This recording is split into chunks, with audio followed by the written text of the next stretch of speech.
Namaskar. Has the USCIRF been also captured by groups tied to Pakistan? A couple of days ago, we showed you the links of equality labs with their funders. And there's going to be one more segment coming shortly on specific funding received from various donors to equality labs. So let's just set that thing aside for a second. Let's take a look at what is happening to USCIRF. Remember, Secretary of State Anthony Blinken essentially read from this report about the concerns for minorities living in India. And one thing I want to say before I do anything else, the USCIRF does not have permission to go into India to have feet on the ground to understand how things are going. So what they do is they rely on the reporting that is coming out of India to make all their reports. Fair. But the interesting thing is, in the 2022 report, it's just a 1.5-page summary of what they see in India, maybe 2 pages, let's say, round it off, right? 2 pages. There were 58 links, and there was not a single link that talked about what happened in the Delhi riots, who were the ones who were hurt. So it's a very biased one way of looking at the things and so on. So this is what got our attention going. So we've been looking around for some credible data that we can use to try and explain what we see. And there is a Twitter thread that has come out on a Twitter handle called OSINT, Open Source Intelligence. Essentially, this is a handle that appears to use open source to try and trace different disparate events and try and see if there is a connection. And sure enough, we have found some very interesting things about how the USCIRF is now going about its business. And it is supposed to be a taxpayer-funded organization, but it appears that it has taken donations. From who?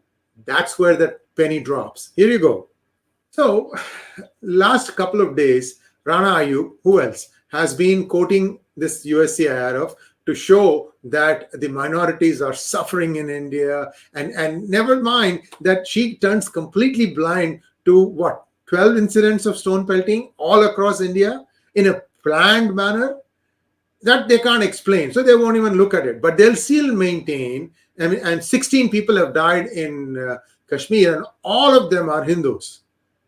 That's what? No, we don't see anything. We don't see anything. This is how these people look like. One way, bigoted look at what is happening. They have a certain narrative to peddle, but how did the USCIRF come to such a state? So let's take a quick look here. We told you that we have already looked at the Equality Labs connection with the elements that are like IAMC and AJA and so on and so forth. Now let's take a look at what is happening with USCIRF.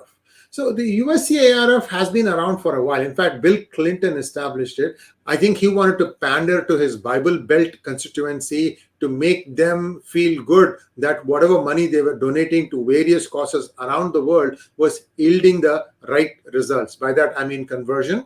They can't do it here, but they will try to do it in every other country across the world. In fact, they even succeeded in East Timor. I mean, they managed to break Indonesia into two, and East Timor today is a Christian country. So these people are pretty powerful. So we have to take that, that we have to admit that they have the power to create splits within a country. In fact, it is my contention that they are trying to do the exact same thing with Tamil Nadu and portions of Sri Lanka, combine them together to make it like a Tamil Republic of some sort. What about the Sinhala remaining segment? Who knows?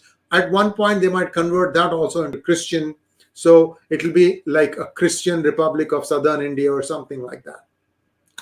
So Christianity and Islam both have political ambitions, but they hide them. But at some point, this does come out. You don't need to look farther than East Timor to get the proof of what I just said.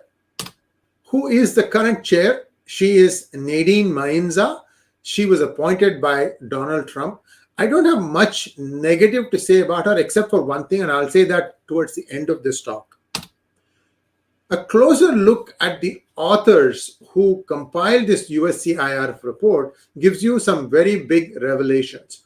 The 2020 report was written by a person called Harrison Atkins, who was trained by a Pakistani diplomat, Akbar Ahmed. And the 2021 and 2022 reports, I think that's a typo there, on India, that's just like 2 pages I talked about, was drafted by a Pak national, Naila Mohammad, who's also a critic of India, and I'll show you why she is. So this is Naila Mohammad, and she is a Pakistani American. I'm not sure if she has gotten American citizenship or not. There's not much information about her. She used to work at Voice of America, and she's the one who's put together this report of India. Now, there is a Hindu representative in USCIRF, however token you may want to think about. Her name is Anurima Bhargava. Neither she seems to have written this thing, which is what I would expect to do. After all, India is 80% Hindu and 82% Hindu, and or she would have at least overseen this work. Neither of that happened. And like I said, India does not allow USCIRF to come and gather data inside. So they basically look at data available on the cloud. Of course, they only look at left content and far left content. They don't look at something which seems to be more non-left. This is where I see a problem with USCIRF.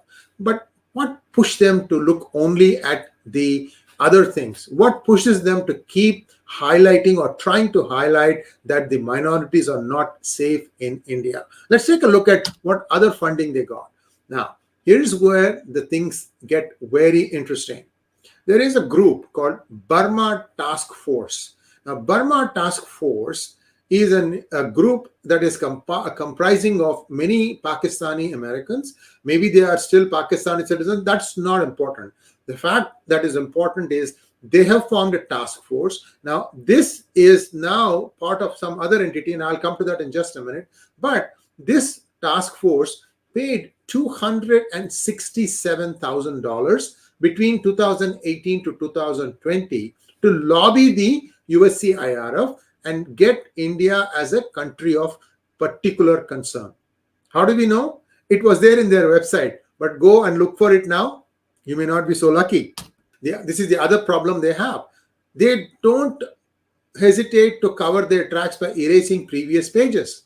But somewhere, you're going to be caught. Not everybody is blind, and you are not trying to fool somebody who's looking for these kinds of, doesn't smell right, basically. Okay, so this Burma Task Force was founded by who?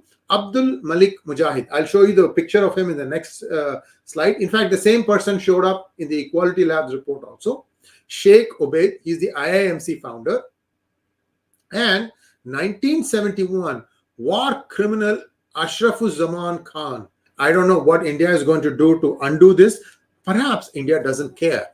That's another matter. I mean, you don't have to really take this. This has no clout, basically. But it is using taxpayer dollars, which is my dollars.